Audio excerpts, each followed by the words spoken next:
Hello, everyone. Welcome to another episode of Full Moon Fridays here on the Outpost Unknown YouTube channel. Every 2 weeks, we drop a new show. We are sort of running through, I guess, at randomness now, the various full moon filmography. And this week, we are going to talk about Dollman. Joining me tonight, once again, as always, is Steve. Yep, here with my normal speaking voice. And with the voice of God over there in Sweden, Borp. Hello, I'm here. I like it when movies are good, and apparently I was very loud before. Oh, man. Holy cow. Yeah. The listeners out there won't be able to understand, but when Borp popped on, he just said hello, and it basically, it's like that scene. I felt the ground under me shake. Yeah. It's like that scene in Back to the Future at the very beginning when Marty McFly just strums the guitar and it blows him backwards into the wall. That's what it was like for us about. You know what I said? Oh, weird. I don't know how that happened. I had my gain turned all the way up to 100%.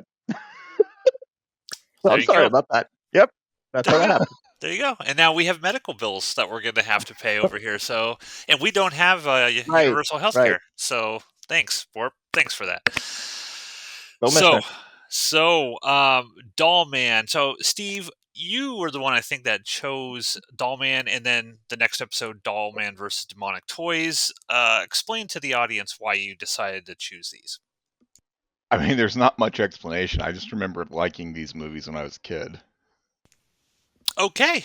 I don't know where you're expecting from me. I didn't have a dissertation prepared for why I wanted to watch fucking Dollman. But you've been talking about Dollman for a while. I felt like there was something else going on. Yeah. Yes. And the reason is because I liked Dollman when I was a kid. And we are revisiting all of these movies. Okay. And that might be teasing up. Maybe Steve's going to tell us, Borp. He's like, I like Dollman. ... when I was a kid. So we're gonna see what right. Steve's feelings are now. Right. Borp, had you ever heard of Dollman before? I had never heard of this movie until Steve started talking about it weeks back. I think maybe you mentioned it when we did the Trancers movies. Yeah, it's probably Tim Thomerson is also awesome. So maybe I just wanted more Tim Thomerson in my life. Yeah. So no, I had not heard of this. Okay. Yeah, I remember seeing this when I was a kid as well. This was one of those full moon sort of. It wasn't. I don't think you'd call it a franchise. I mean, Dollman versus Demonic Toys. This Dollman didn't go on to have like 15 different sequels, like Puppet Master or Subspecies or something like that. But I do distinctly remember being in the video store and seeing Dollman, and I don't know. This would be, I guess, if you're looking at the overall franchise tier list of Full Moon, Dollman and this character is got to be pretty low, right, Steve? Like this wasn't. Oh yeah, Dollman wasn't anything big. This was not a hit in any way, shape, or form, as far as I can recall.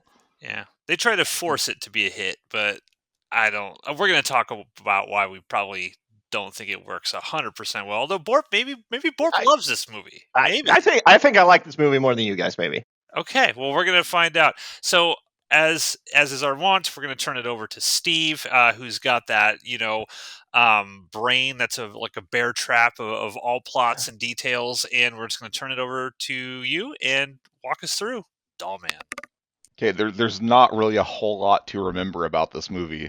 Tim Thomerson plays Brick Bardo, who is a cop on another planet whose name I don't remember. It's like a Braxis or something. I don't know. It doesn't matter. It doesn't even come up again like shortly from here. But he's an alien cop on another world that is basically Earth, but slightly more advanced. Like basically their weapons are more advanced. They have spaceships and whatnot. But a criminal gets chased into a laundromat, and he's now the cops of this world have a hostage situation, and so they're trying to figure out, well, how do we go and get the people out of here? And the criminal's like, I demand a spaceship and safe passage out of this universe. So he's going to go to a completely different world to escape all of this. But then Brick Bardo walks up with some laundry, and Brick Bardo is a cop, and he's been suspended. So everyone's like, "Brick, what are you doing here?" And he's like, "Well, I think I'm gonna clean my whites in cold water, and the mixed load will be done in hot water." And he just walks in with his laundry, and so he walks into this laundromat and starts putting his clothes in the washing machine. And the bad guy's like, "What the fuck are you doing here?" He is like, this bad guy has taken we'll say some large women and like tied himself to them. You remember in Ninja Turtles 2 where they smash Tatsu with their shells, like all four turtles like slam into him, like walking backwards into him to crush him in between his shells. Like that's this guy has tattooed himself. He gets in the middle and he ties these women around him. And so he's like, "What the fuck are you doing here? I'll do it. I'll fucking kill these people." Meanwhile, Brick Bardo is just over by the washing machine, just counting out scoops of washing powder, like one, Yeah. 2, 3, and then he gets done and he walks up and he pulls his gun on the bad guy, and he has this gun is apparently very famous. There's this kid that's like, "Oh wow, that's the super mega awesome blaster 5000." It's like the Kruger or something, isn't it? Right. I don't know. Its name doesn't matter. It's this super gun that can just explode things. And so Brick Bardo's like, I could shoot this woman that's in front of you, and the bullet would go through her and hit you, and then go through you and hit the woman that's tied to the back of you, and then go through her and explode the wall behind them. Basically, he's just going on and on about the destructive power of this gun. This causes all of the ladies to have a heart attack, and they collapse and fall over onto the guy, thus saving the day. Yeah. Moving on. I will say, this opening is when I realized I'm going to hate this movie. Like, I'm going to hate it. And the reason why is Albert Pune is the director of this movie. He did Cyborg with Jean-Claude Van Damme. That was probably his most famous film. But he also did a bunch of like Nemesis movies. And he's his own little cottage industry of cheesy, bad action and sci-fi movies in the 80s and 90s. I hated how this thing was shot. All of the crazy like cuts and edits and weird stuff. I was watching this and I was like, oh no, this is going to be tough for me to get through. And I feel like Tim Thomerson's just playing Jack Deth. He is. I mean, to be honest, like I don't know that I've ever seen Tim Thomerson in anything other than a Full Moon movie. So he's always just Jack Deth in everything that I've seen him in. Yeah, I do think it was interesting. Okay. Oh, sorry, go ahead, Bart. Well, I think like his character is maybe like the one thing that differentiates the two. Is that I feel like this character, at least in this movie, is a little less horny than Jack Duff. And also, Matt, I had the complete opposite reaction to this intro because I'm like, oh, I am into this stylistically. Oh, okay. Yeah, so this might explain why we feel differently about it. Yeah, and they do make a lot of like fat jokes, right? They're dropping the concept. Oh, these fat women, I've been doing my best to avoid that. Yeah, it's so weird. Now I wonder, like, we look at the word fat now, as a lot of people are saying, well, fat's problematic. I have seen recently where people have started calling these sorts of individuals high calorie humans. Is that problematic also? No, that's worse. That's worse. That's worse? Okay. Okay. I'm just making sure. Go ahead, Steve. Anyways, so Jack Deth, he saves the day, but he's being criticized by the police captain, and then he goes home and he hears on the news, and it's like, oh, death and destruction at the laundromat, where Super Cop goes crazy and kills all the hostages. Basically, the news is reporting on things that absolutely did not happen whatsoever. Imagine that. Yeah, crazy, right? There seems to be some like coordinated effort to slander Brick Bardo for reasons that are unclear, because very soon none of this matters whatsoever anymore. So while Brick Bardo is in his poorly lit apartment, just a guy starts shooting into his window, and I still don't know exactly what happened. This guy is just shooting randomly into Brick Bardo's house. None of the bullets, as far as I can tell, hit Brick Bardo, but then the guy pushes a button on a remote control, and then Brick grabs his neck and falls over unconscious. Like, what happened? Any ideas? Did he get hit with like a trank dart or something, I, and I missed it? I had no idea. I assumed it. I'm like, okay, I don't know. Look, I enjoyed this Because movie. the I don't know. editing is so bad. Yeah, You yeah, can't but tell like, what's going on. right. So I assumed they were going to come back to this, and he has some like ship implant that he hacked or something. But that doesn't happen. So I don't think that's the case. Yeah, like maybe next time just lead with the neck remote, and then you can save some bullets. Anyways, regardless however this happened, Dollman gets kidnapped and brought before a guy named Sprug. Sprug is awesome. It turns out that these aliens of which Brick Bardo is a member of are like super durable. You can lose arms and legs, and you can be just completely fine. And so Sprug is like Brick's nemesis. It's so they have fought. They say like over the eons. I don't know how long they've been doing this or how long these people live. Uh, but they talk about how well the first time Sprug met Brick Bardo, Brick blew off his left hand, and the next time he blew off a leg, and the next time he blew off the other leg, and the next time he blew off his entire body. Sprug is just a head hooked up to this little floating platform, and I just real quick, like, what did you guys think? I love Sprug, and I want more Sprug in movies going forward. I thought Sprig was pretty cool looking.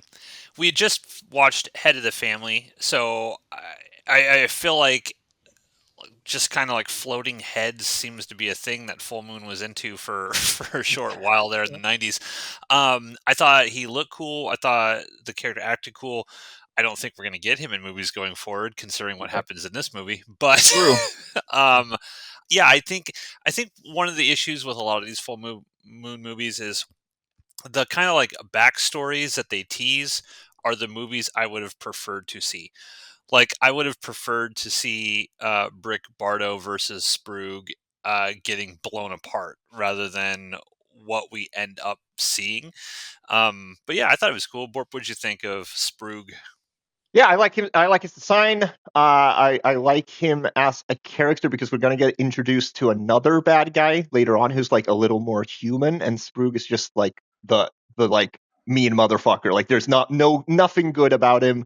He's doing this because he likes it. It's like psychotic in a lot of ways. And I thought that was like kind of a nice juxtaposition to Jackie Earl Haley's character, which we'll get introduced to later. We were all Team Sprug, is what I'm hearing, which is good. Yeah, Uh, anyway, best Sprug part is of the like movie. Sprug's henchmen have like taken Jack Deth's super can or Jack Deth. That was just a slip. Brick You Bardo. just call him Jack Deth. That's what he is. Uh, so the one of the bad guys who still has a body has stolen Brick Bardo's super gun. And Sprug is like, all right, well, first I want you to. But he's going to torture Brick Bardo by blowing him away piece by piece. And so Sprug is like, "We'll start with his left hand, and then presumably they're gonna shoot him in his leg and then in his torso. Brick Bardo's gonna be broken down in the same order that Sprug was.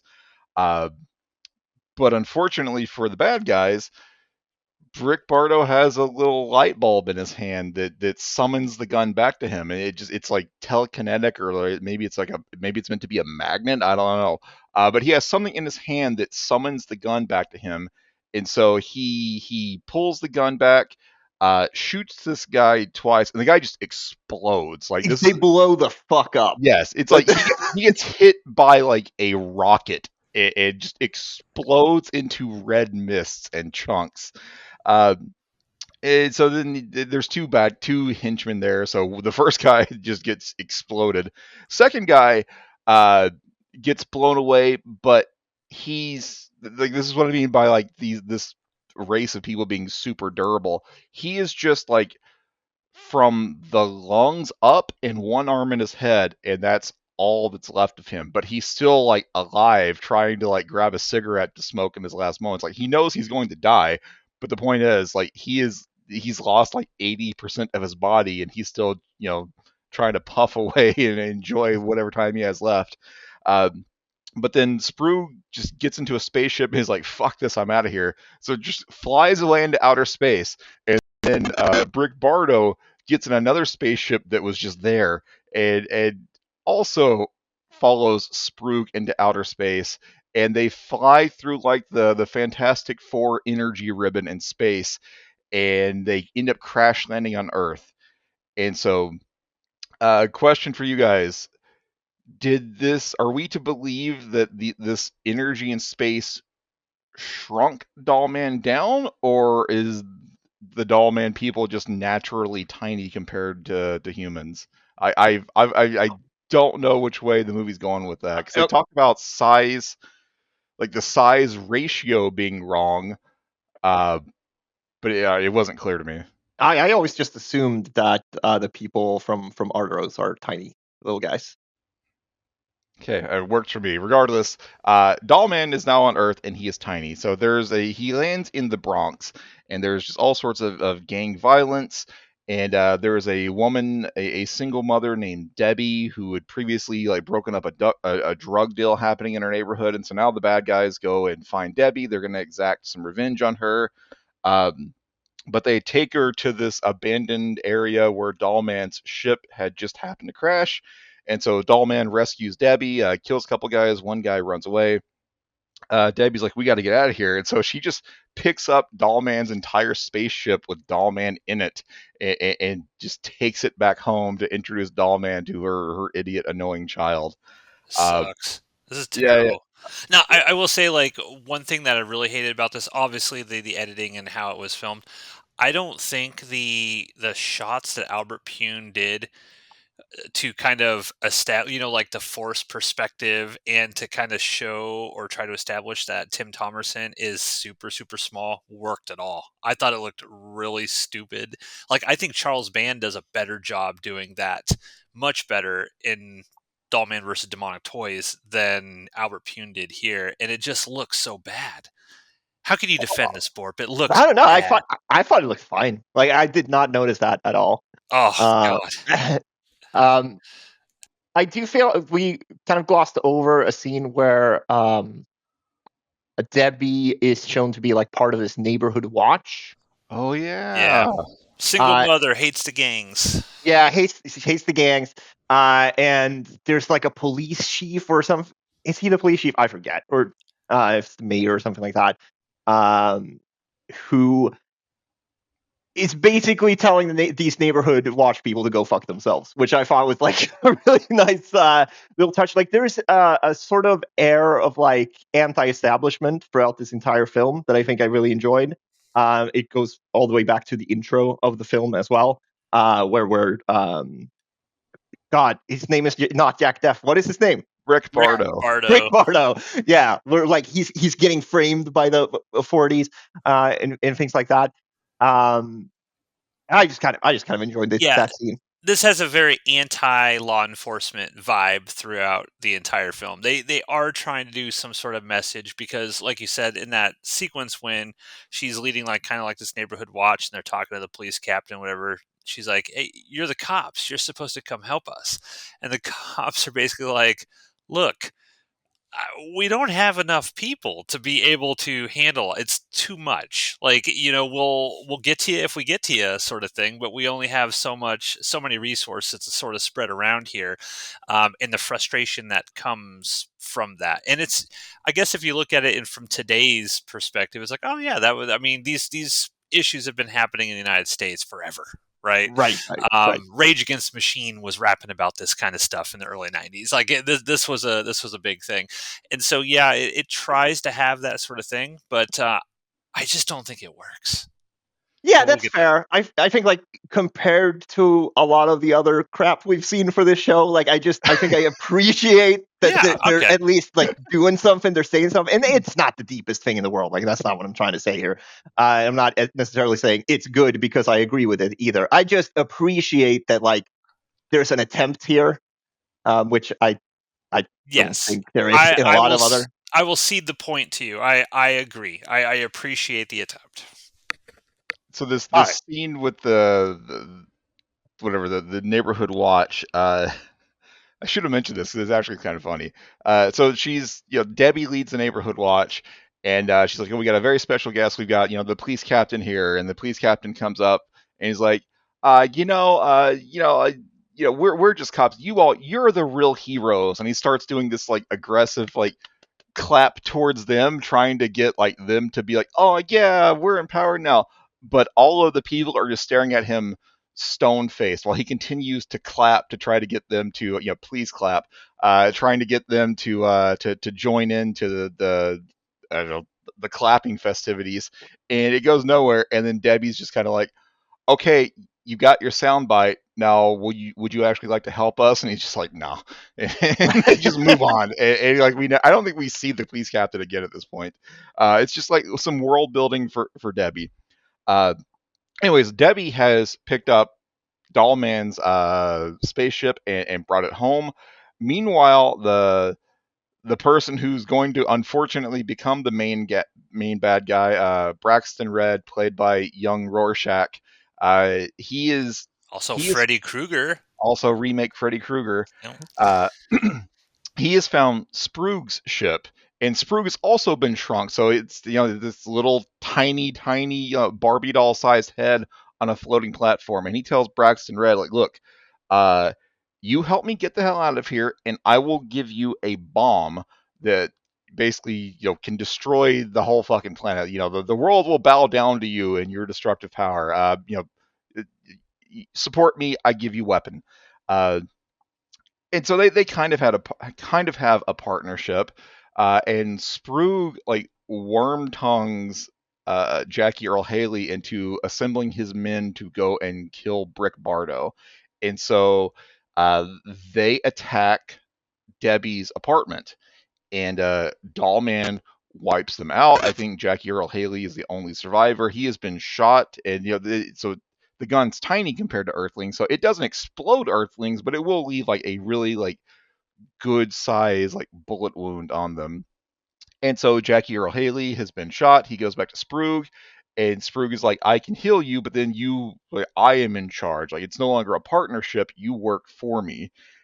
And Jackie Earl Haley's like, "Yep, sure, do it." And so Sprue just activates this laser pointer that happened to be on his shoulder, and that heals Jackie Earl Haley to an extent. Sprue tells him, like, "Look, I'm familiar with Jack Deth. God damn it, I am familiar with Brick Bardo's weapon. I could patch you up, and as long as there's no internal bleeding, you'll survive." And so Jackie Earl Haley agrees to these terms. He gets healed, and Sproog is like, "Okay, I'm in charge here.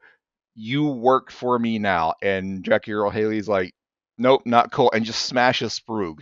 So Sproog like only lasts about halfway through this movie, and the movie is worse for it. Sproog is a much cooler bad guy than Jackie Earl Haley. Does everyone agree to that? I disagree. Oh, oh, okay. oh, Okay.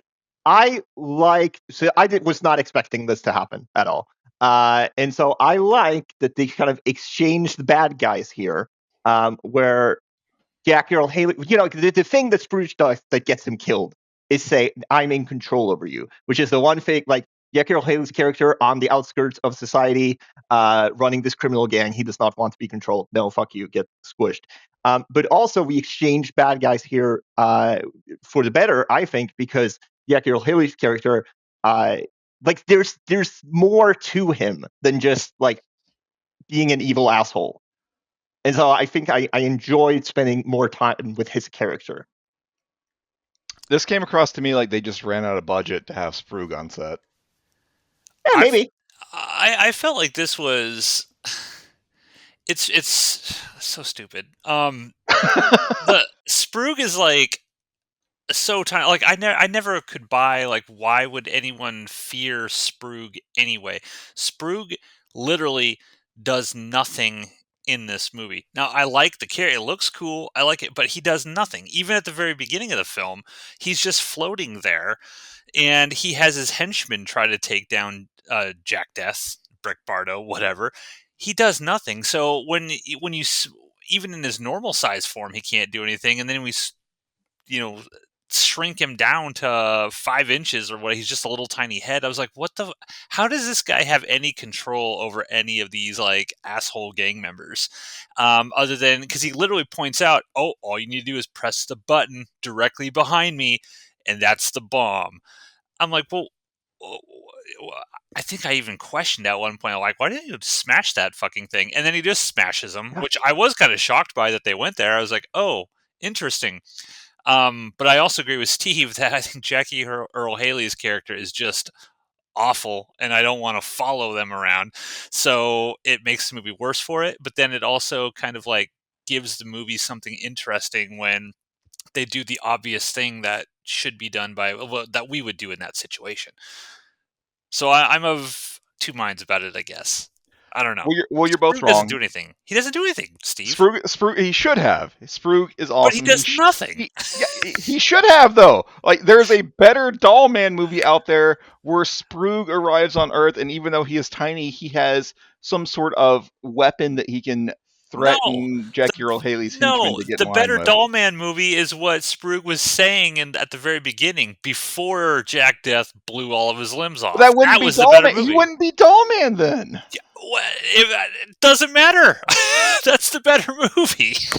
No, you're both wrong. Anyways, Sprague is dead. And so now Jackie Earl Haley has the bomb, and he's like, "We're going to war with Dollman." And so they kidnap Debbie for like the 17th time, and they bring Debbie to another just abandoned lot where people hang out. There's not really much more to say at this point. Well, you're missing the cool scene when Dollman jumps out the window, and after they kidnap Debbie, he jumps out a window and grabs onto their car, and he's like hanging on to the window as the car drives away. I don't know. I thought. No, I did not miss that cool scene. Describe that as not a cool scene. Cool. Yeah, like they throw like a Ken doll in a trench coat out of a window and make it latch onto. Look, it's stupid, it's silly, but I like it. All right, well, according to Borp, there's this really cool scene where Dollman runs and launches himself through a window. Like, where's your sense of fun? We're in America. There is no more fun, Borp. Right. Fun is over. It's done. All right. So leading up to this final battle, Dollman launches himself through a window, grabs onto the side of a van, and takes the van to where they are taking Debbie. There's not a whole lot to say at this point. Dollman. Wait. There's more cool scenes, right, Borp? Borp, describe the cool scenes. What cool scenes happen? Okay. I also. All right. I'll tell you everything I liked about this movie. Okay. There are all these scenes in the apartment, which you guys apparently fucking hated this kid. I hate the kid. The kid was the worst. All right, look, I'm usually annoyed by children in movies. I thought this kid was kind of annoying as well. I'm glad they didn't focus on him as much as I thought they would. But I did kind of enjoy the fact that he like just tells all his friends, like, "Hey, there's a 13-inch man here. Like this is fucking crazy. Everyone come check this out." And people constantly do throughout the entire movie. Like, Dollman is not kept a secret at all. And there's something like very silly about that I enjoyed. And then I'll agree with that. I was going to mention that towards the when we do our analysis. Like this is not a world apparently that, like, it's not like national news when like proof of alien life shows up on your doorstep. Right. There are a lot of jokes about 12-inch man, tee hee, and I just glossed over those. Did not care. Agreed. Anyways, final battle. Dollman kills everyone to the point where it's just Dollman, Debbie, and Jackie Earl Haley. Jackie Earl Haley has started bleeding from his wound again, so Sprague told him, this will work if you don't have internal bleeding, and of course Jackie Earl Haley does. So Jackie Earl Haley like knows that he's dying, and Debbie's trying to be like, look, man, just fucking do the right thing, stop it. And Jackie Earl Haley's like, nope, fuck that. I guess I'm going out with a bang. And so Dollman. I'm sorry, Steve, but I think you missed another really cool scene. No, I didn't. But no, please fill me in. there's that part where there's a shootout, and Rick Bardo is on top of like these cliffs, and he's taking cover behind the rocks. And I thought, hey, they can't hit him because he's really small and tiny. I thought that was neat. Continue. I mean, maybe cool. The words "cool" and "neat" have different meanings in Sweden than they do here. Let's see. I don't. I'm crying at how much you guys hated this movie.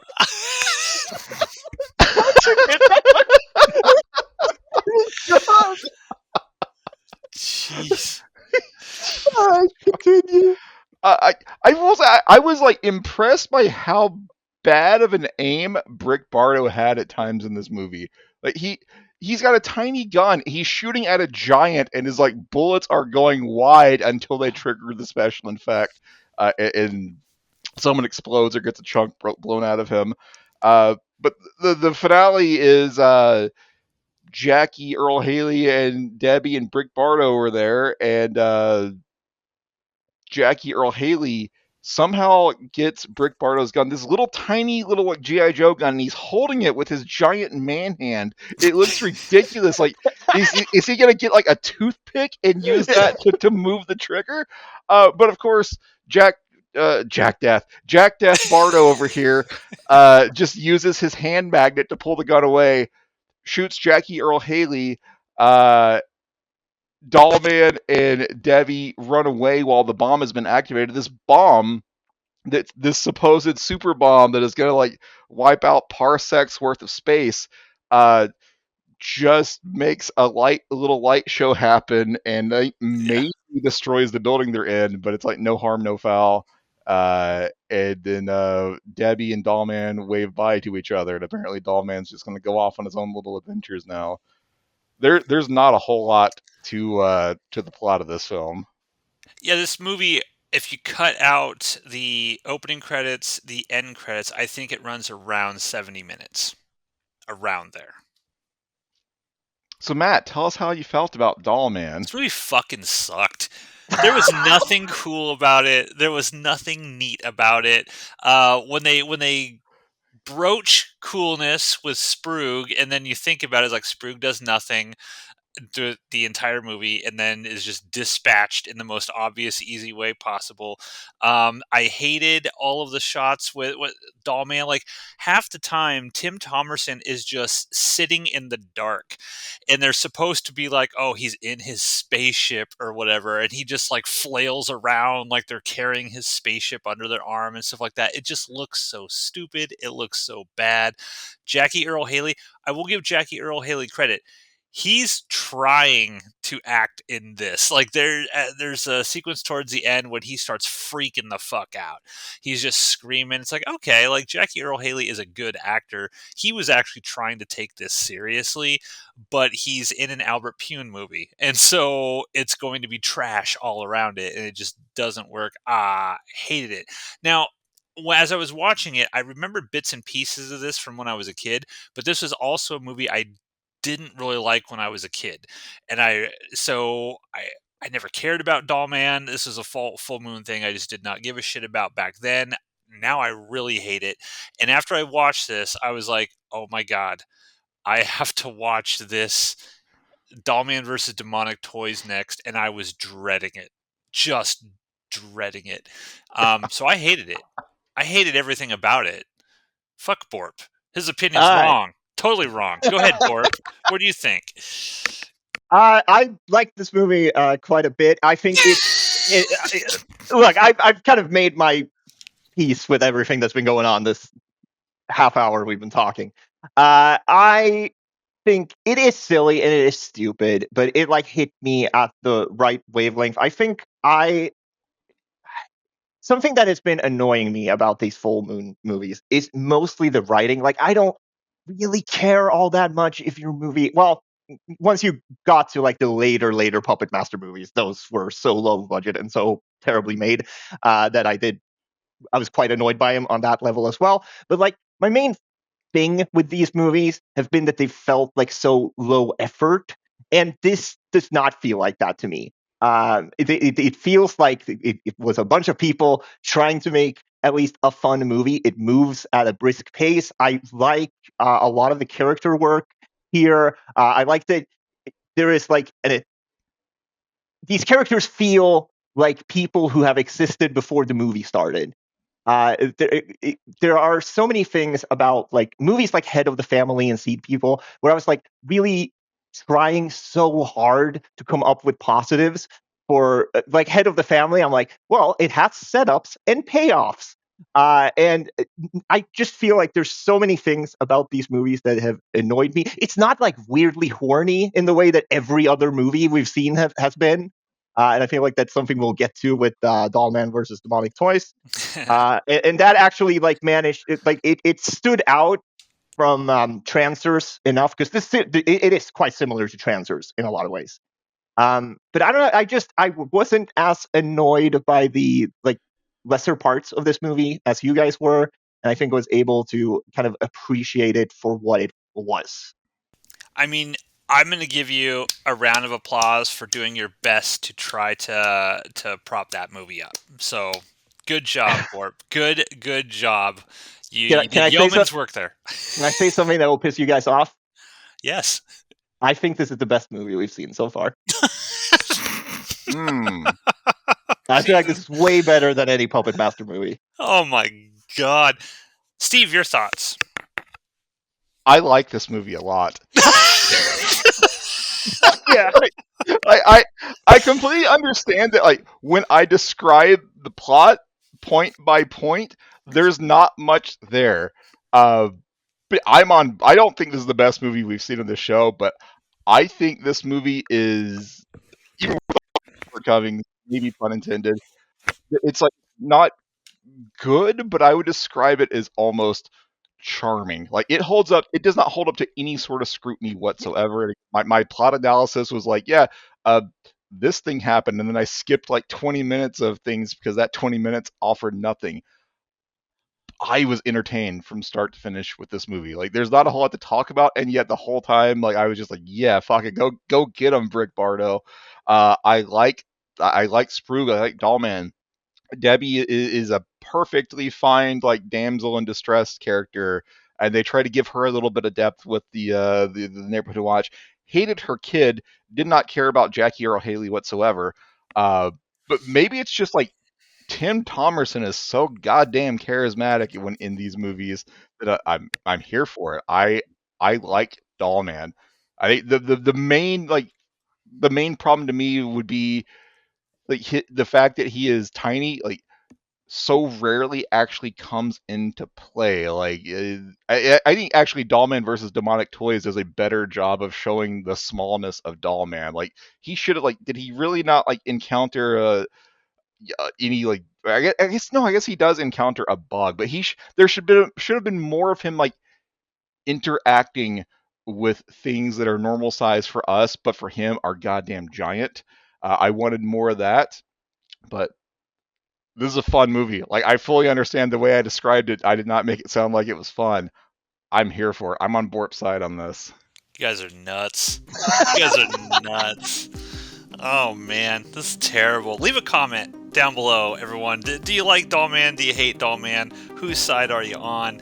Not next week, in 2 weeks, we are going to be doing Full Moon Friday again, and we are going to be talking about the aforementioned Dollman versus Demonic Toys. So, any final thoughts, Borb? Do you have any last things you want to say about this incredible, amazing film? I know. I feel like I've said my piece here. Okay. All Yeah. right. I like it. Well, that's a you problem. You and Steve problem. Good night, everybody. I'm sorry you hate fun.